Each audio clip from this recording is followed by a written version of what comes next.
Good morning, Zio here, and this is episode 4 where we're going to be talking about expansion features and other things of that nature.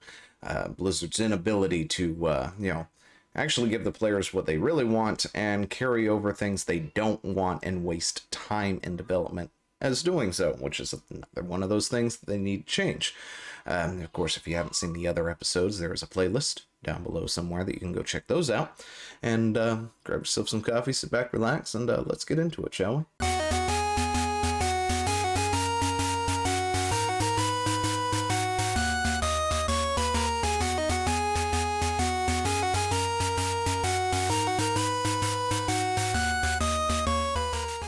All right, so here we go. What are we looking at? Right now, we're looking at the garrison system because everybody loved the garrison system. Everybody really enjoyed AFKing and that thing, doing absolutely nothing throughout the entire expansion of Warlords of Draenor. And this is one of those problems, right? So what are one of the things that WoW players have been asking for? They've been asking for player housing, right? Which gets into a whole thing that player housing itself could add to the game besides just a box for you to live in and show off to your friends and guild and all that good stuff. But this is Blizzard's answer to player housing. It was the garrison. And if you were around for the garrison, you know how bad that was. This was not what people wanted. And if you bring it up today, and say, hey, any thoughts on maybe player housing or anything else like that? They're like, well, we gave you the garrison and you didn't like it. Again, back from the last video where we talked about Blizzard inability to actually listen to the players and give them really bad answers on things and stuff. And like, no, you do, but you don't kind of thing. Which is, another one of those downfalls why Final Fantasy XIV is creeping up there, about to dethrone WoW. But anyway, this is the garrison. This is how the garrison looks, right? If you want to edit your garrison, you can put in these buildings, okay? So quick rundown on how this works. You got your Great Hall, you level that up. Then you can put in buildings of your choosing, and there's something on my lens. Anyway, and then, that's about it, right? Your garrison looks will probably look exactly the same as my garrison, with the exception of maybe a different building in a different place. And that's about it. That's the only customization you really get. That and some statues that you can put up. Because you've hunted down so many Apexis crystals, so you did this and you did that, and you can erect a little statue in like 2 or 3 different places around the garrison. But other than that, the garrison looks the same no matter who it is, whose garrison it is. Once they're all leveled up to level 3, and then you level up buildings and stuff like that, your garrison looks the same as everybody else's garrison. And that was a problem. This is not something that people really wanted. And the worst part is this was an expansion feature, right? So the entire expansion was essentially crafted around this expansion feature. And then another problem with Blizzard is, well, when they're done with an expansion, usually those features are done as well. They don't continue going forward. What Blizzard really needs is player freaking housing. I don't know how many times I can say that. I did a video on it a while back, but they need player housing. Over in Final Fantasy XIV, they have just that. They have the feature known as housing. And it has its own problems, of course, when it comes to there's not enough housing to go around for the player base. And as the player base grows, that becomes more and more of a problem. Now, they have added a few new wards and stuff like that, but they're going to have to really ramp up some wards in order to give everybody, give a sizable chunk to maybe everybody can eventually one day maybe have a house. I don't know. But, the way they did design our housing was designed with a purpose. They designed housing to sort of be one of those things that is hard to do, hard to get. It costs a lot. It's big gold sink or gill sink in Final Fantasy XIV. And, you can buy it. All right, and you can set it up and get it set up and all that good stuff. But if, say, it's one of those also incentive things that if you decide to quit playing the game after so long, your house will go back on the market, right? It's got an automated system that if you don't log in and go to your house at some point within, X amount of days, it's like 60 or 90. I don't really quite remember what it is. It's a decent chunk of time, right? You know, it will actually put your house back on the market, and then other players can get it. The problem, the other issue then is then nobody knows when it's actually going to go on the market. It's going to be marked as it's going back to the market, but it doesn't actually have a price. And of course, you know, the longer a property is on the market and not actually bought, the lower the price actually gets to a certain point as well, which is another thing to look into when it comes to getting houses and stuff in Final Fantasy 14. But you know, WoW really needs that system, right? WoW could really benefit from this system, and yeah, it could be an undertaking just setting up. And there is somebody knocking at my door again, and yeah, so that's a thing. But yeah, so you know, you get these houses, right? And this is how this can also not only give the players something they've always wanted, but at the same time, Blizzard can use it to revitalize some things. What do I mean, right? Z, what exactly are you talking about? I'm talking about professions. If you know professions in WoW, they're practically useless, in my opinion. You know, go buy some potions, go buy some fish feasts, all this other stuff. You need one person in your guild to really crack down and do that, and nobody else has to really worry about it. You know, if you go into anything like blacksmithing or something, they've tried giving them bits and bobs and things in here to make their profession viable, right? To make you want to go into blacksmithing, because you can craft these things for mounts or whatnot, so they can walk on water or whatever it is, or drums or something, you know. And it's usually one or two, maybe three items in a lot of these professions that are of any use, right? Everything else is completely useless, and there's no point to having it, which is why I say that crafting in WoW is useless, to be totally honest. There's no point to it. In Final Fantasy 14, that's a bit different. Not only are classes their own special jobs, right? So they're just like, you know, the professions are their own class in itself, but because of the housing market, they're viable all the time, no matter what the expansion is, no matter what, you know, is going on. Everything, something in all of those crafting lists, whether it's, you know, the Heavensward expansion or Stormblood or whatever, is a viable thing for a crafter to make. Because for one, it's not just raid buffs like most of the other when it comes to the professions in, say, World of Warcraft. In Final Fantasy 14, because of the housing market, and there is housing and stuff, they have these things called decorations that they can make. They can make furniture, decorations, and among other things. Now, if WoW's to set up a system like this, it's going to be a heavy, huge undertaking, and it's going to be like an expansion feature, essentially, but it needs to be something that is not localized in that expansion, something that is localized in Azeroth itself that you can access. So when, you know, Final Fantasy does it, you've got these wards that are attached to the main cities, right? You know, Limsa, Laminza, and all them, they all have these residential districts, which are their own zones of, like, I think it's 40, 20, and 20, or maybe it's 25 and 25 for 50. Anyway, there's these two zones, essentially, right? And you go into it, and there's a bunch of house plots. And then there's a bunch of wards, and each ward is a different zone, and it's just essential copy paste of the previous one, right? So, you know, they create the first residential district, and oh, there it is. This video right here will show me there are 30 plots per side. So if we look at this here, since this is perfect timing, you've got the first ward of the Goblet, right? And you got all these wards here over to 21. Each ward, of course, contains 60 plots, which are separated by a separate instance, essentially. So you've got this plot set of plots here, which is 1 through 30.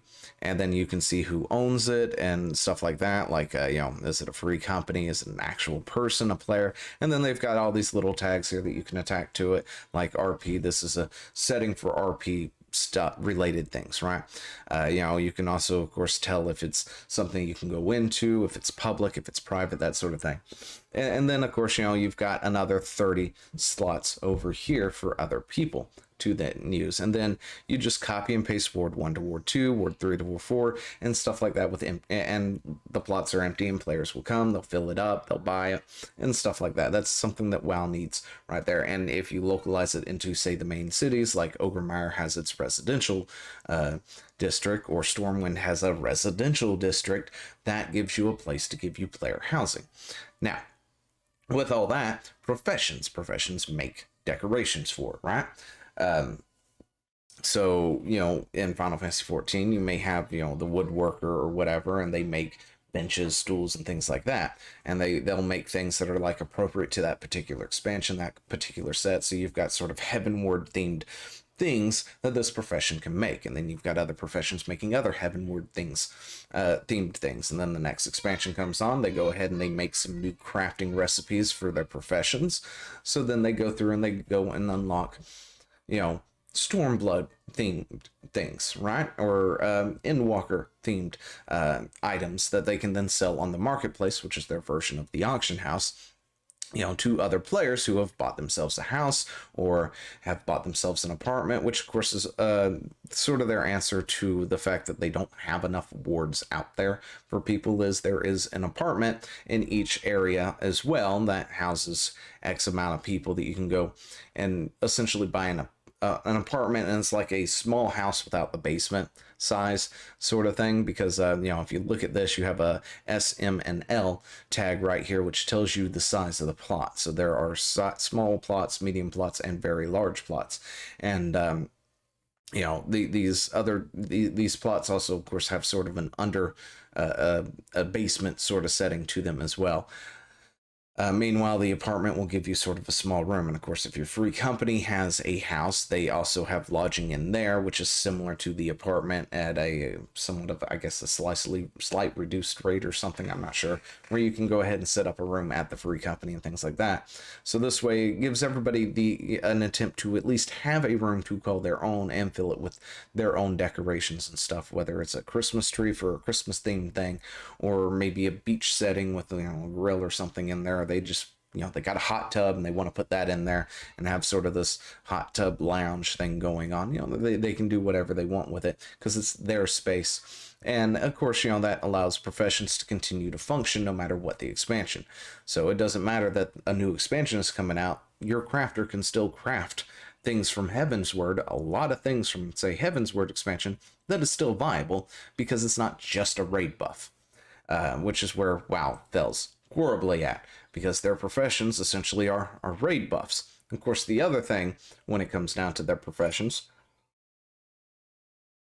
is, unlike WoW, Final Fantasy 14 actually has catch-up gear essentially on offer with several of these professions too. The more weapons and armor-oriented professions are able to craft catch-up gear to a certain point as well. So, that's always selling as well when people hit max level and they want to get into the raiding scene or whatnot as quickly as possible. They don't want to really just farm for particular gear. They can purchase, catch-up gear from the professions, which of course Blizzard said was something they were going to attempt to do again in the current expansion. And honestly, I don't know if they actually did it or not, but it's been a while since they've done anything like that.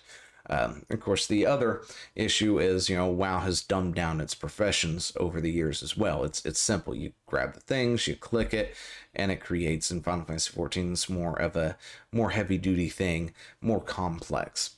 But anyway, I think we talked enough about that. But yeah, so let's go on. What are other things? The mission table. That's a fun one, right? Everybody loves the mission table. One of those things that other people hated with the Garrison was the mission table. What feature out of these two did they bring on to the new expansions? Was it another Garrison or mission table? It was the mission table.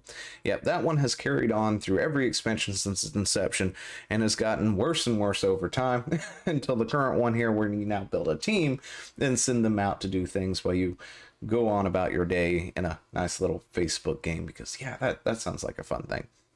But yeah, Blizzard has this thing where they like to make these features, right? And then they just drop them off with the expansion. You never see them again. You know, you've got like the Mage Tower from Legions and stuff. And you know, you've got the garrison, then you get the mission table that nobody really likes, and then they carry that one over when they could be doing, say, I don't know, player housing. You know, actually making people happy and revitalizing professions and such. But what's another thing that we've got out there? Another feature that they could do. So, World of Warcraft has a thing called the Dark Moon Fair, right? This thing happens once a month for about a week, and that is not the best thing in the world, right? What I'm saying is it happens for one time out of the month for a week, and then you feel like you have this need to go and start grinding out stuff because there are things in the Dark Moon Fair that you have to do, right? There's the reputation. There's certain things that you can only get at the Dark Moon Fair, and the only way to actually get it is to, well, go to the Dark Moon Fair every time it's up and completely pause everything else you're doing to start grinding that thing up. I was kind of hoping I thought this video showed the Dark Moon Fair, but anyway, the Dark Moon Fair, of course, has been relegated to its own little island these days, where it's got all these little mini games that you go and do real quick and then move on with your life. And that's about it. So Final Fantasy XIV has something similar. It's got something called the Gold Saucer, taken from Final Fantasy VII, and it too has mini games that you can go play. You unlock this, I think, at around level 15 or so. You'll get a quest to go check it out or whatnot, and that's it. You are not required to go and do anything here.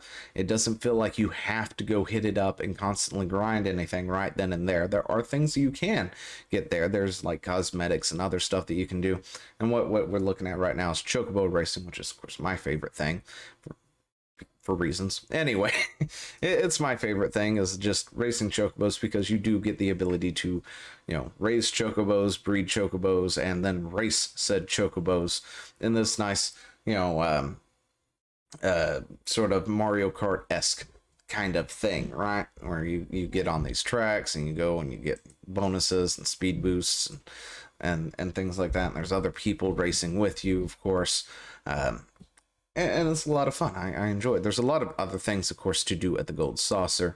They've got the card game from Final Fantasy VIII that is also in there, which is another thing that you can go off and do as well. And since this isn't like relegated to a certain week throughout the month or anything, you can go and do this whenever you feel like. You don't have to constantly be in there when it's up or anything like you do in the Dark Moon Fair. But you know, they've got the card game from Final Fantasy VIII in there, and you can go around the world to collect these cards. There are different people out there. They'll have like a little thing over their head to let you know, hey, they've got cards to play, and then you can play them to, you know, collect them all and make a deck and stuff like that. And they've also got Mahjong, some sort of minion thing where you sort of put minions on the, you know, your non-combat pets from World of Warcraft, where we've got the Pokemon mini game. They've got this other one that's sort of like a tower defense type thing where you've got these crystals and you need to break the crystals and then break the big thing at the back or whatever. And with your minions, you can build sort of a team of them and start plopping them down as you gain resources to do that, which is pretty interesting as well as other random events that happen throughout the day.